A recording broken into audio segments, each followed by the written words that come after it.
Quand deux cultures se mélangent pour apprendre la photographie, c'est l'idée de l'UNICEF pour fêter les 30 ans de la Convention internationale des droits de l'enfant. 60 adolescents turcs et syriens formés par le photographe Reza exposent leur travail au Palais d'Iéna. C'est une manière aussi de raconter leur réalité, mais aussi leurs rêves. Reportage d'Alizé Boissin.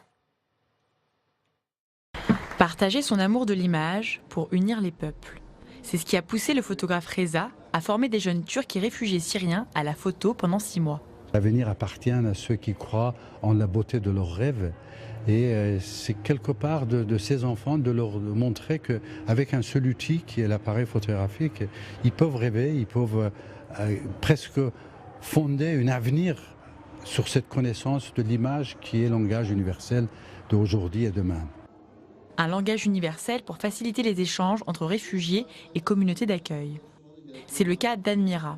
Cette jeune fille turque a été encouragée par sa famille à participer à ce projet pensé par l'UNICEF et financé par l'Union européenne. Maintenant, je vois les choses différemment. J'ai un nouveau point de vue. La photo, c'est un nouvel outil de communication. J'ai appris la différence entre regarder et voir. Carrefour entre l'Orient et l'Occident, la Turquie a une place particulière dans la crise syrienne.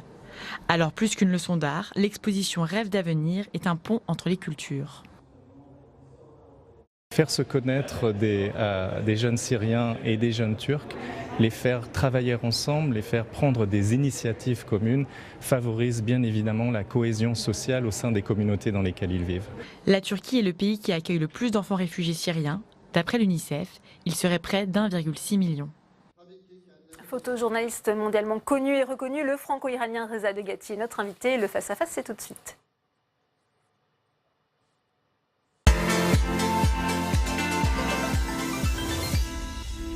Bonsoir Reza, merci d'avoir accepté l'invitation de Public Sénat. On vient de voir le travail de ces jeunes. Ils sont âgés de 11 ans à 18 ans. Ce sont des réfugiés turcs et syriens. Qu'est-ce qu'ils expriment selon vous à travers ces photographies ? Leur rêve, enfin, c'est ce qui était le plus important dans ce travail, c'était de voir que ces deux groupes, jeunes réfugiés syriens et aussi jeunes familles turques qui vivent ensemble, qui sont des familles d'accueil, grâce à la photographie, grâce à cette médium, ils ont commencé à connaître leurs environnements, ils ont commencé à s'intéresser aux êtres humains, à leur culture, mais quelque part de se projeter dans un avenir meilleur. Ils vous ont surpris, ces jeunes ? Énormément, constamment. Ce sont une première groupe en Turquie, mais j'ai déjà formé d'autres dans d'autres camps de réfugiés, en Kurdistan irakien, dans les favelas en Buenos Aires, dans les banlieues en France, une dizaine de banlieues. Donc chaque fois, c'est toujours la même surprise de voir combien les jeunes, ils ont vraiment envie de s'exprimer, ils ont vraiment envie d'expliquer leur monde à nous les adultes, de dire regardez comment nous on voit le monde. Et ça, la photographie, je pense que c'est le meilleur élément de créer cette lien. Et ils vont très loin. Vous avez vu Golmira qui disait que avant on regardait, maintenant on voit. Et c'est ça qui est le meilleur outil, je dirais, de se connecter au monde. Qu'est-ce que vous leur enseignez, puisque ce sont eux qui choisissent leur thème? Il ne faut pas se concentrer seulement sur la technique, c'est votre message. L'important, c'est l'œil aussi. En réalité, il n'y a rien de technique. Moi, personnellement, malgré 50 ans de travail, je ne suis pas très bon dans le technique, si vous voulez. Je me suis concentré plutôt à voir, à chercher, à regarder. Et c'est ça que je les forme à ça, à regarder, à voir et pouvoir s'exprimer avec le langage de l'image. Donc c'est plutôt ça, c'est pas du tout technique. Qu'est-ce que cela rapporte justement de travailler avec vous, de s'ouvrir à la photographie ? La première chose, c'est avoir une confiance en eux-mêmes. C'est la première chose que tous ces jeunes ils obtiennent, c'est ils ont confiance en eux-mêmes. Et ça, c'est, je crois, très important de donner à un jeune, à un enfant, une confiance en soi-même, en son avenir, en voyant que finalement, il a la possibilité de s'exprimer, il peut aller plus loin dans ce métier, que ce soit la photographie, que ce soit tout ce qui est lié à l'image. Nous rentrons dans une ère de l'image, nous sommes déjà rentrés. L'image, avec les emojis et tout ce qu'on utilise, c'est devenu notre relation quotidienne. Et là, ils arrivent à bien capter, à bien utiliser cette médium qui est la caméra, qui est l'appareil photographique, et s'exprimer.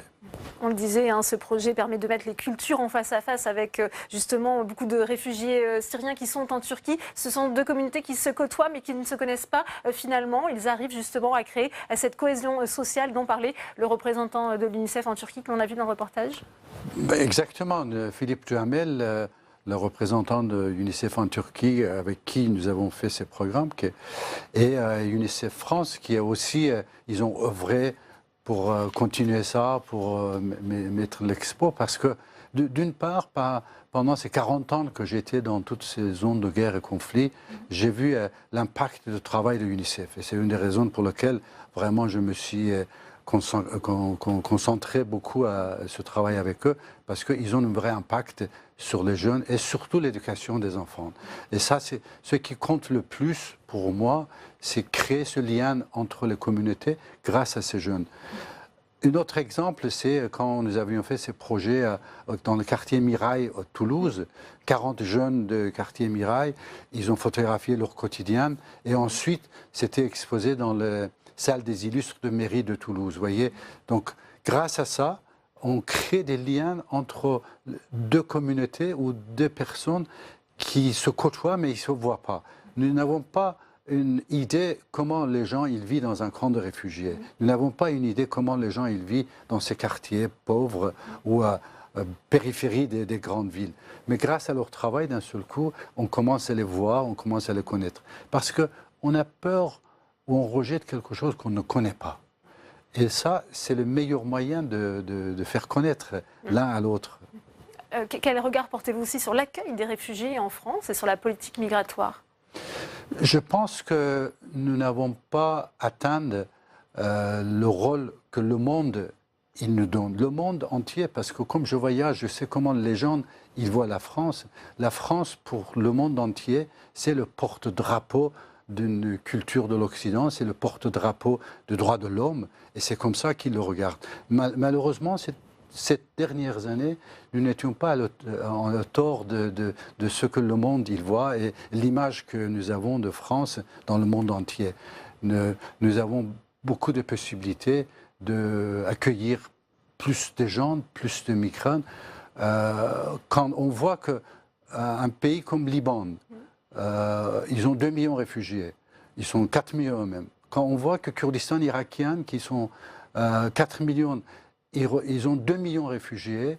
Quand on voit que la Turquie, il reçoit 4 millions de réfugiés, on se dit, mais ces raisons, enfin, il n'y a pas de raison que nous, on parle de 10 000, 15 000, 20 000, et que même ces petits nombres, ça crée une tollée, et ça donne la possibilité à plein de groupes politiques de profiter de ça, d'utiliser ça pour avoir leurs lecteurs de voter pour eux. Et c'est ça qui est complètement inhumain, d'utiliser la misère des autres, parce que ces gens-là, ils fuient la guerre, ces gens-là, ils fuient les bombardements. Je suis bien placé de voir comment ils vivent, qu'est-ce qui s'est passé dans leur maison, comment ils ont été obligés de quitter tout et venir ici prendre refuge. Justement, vous poursuivez votre travail de photojournaliste en parallèle de ces nombreux projets humanitaires. On va voir quelques-unes de vos photos les plus célèbres. Il y a ce portrait, évidemment, du commandant Massoud. Quel souvenir gardez-vous de cette rencontre? Je sais que vous avez rencontré son fils il y a quelques années. Massoud fait partie de ces gens que je pense ils ont joué un rôle important dans l'histoire de l'humanité. C'est son travail, c'est le travail de son équipe qui a finalement, il a mis à genoux l'armée soviétique, la plus grande armée du monde. Et c'est cette vague d'échecs qui a fait quelque part tomber le mur de Berlin. Il ne faut pas oublier le rôle qu'il a joué dans l'histoire moderne. Massoud, c'était comme Gandhi, comme Mandela, comme Martin Luther King, un de ces personnages qui ont vraiment œuvré pour l'humanité, et pas seulement pour un seul pays, mais avec son acte. Quelque part, moi, ce que je me rappelle de cet homme que j'ai côtoyé pendant 17 ans, c'était plutôt un homme de culture, un vrai poète, qui disait chaque fois « je suis obligé d'habiller en militaire, mais ce n'est pas du tout ça que j'aimerais ». Vous avez rencontré son fils il y a quelques années. Là aussi, c'est quelque chose qui vous tenait à cœur, de retourner aussi voir les personnes que vous avez photographiées. Vous le faites fréquemment?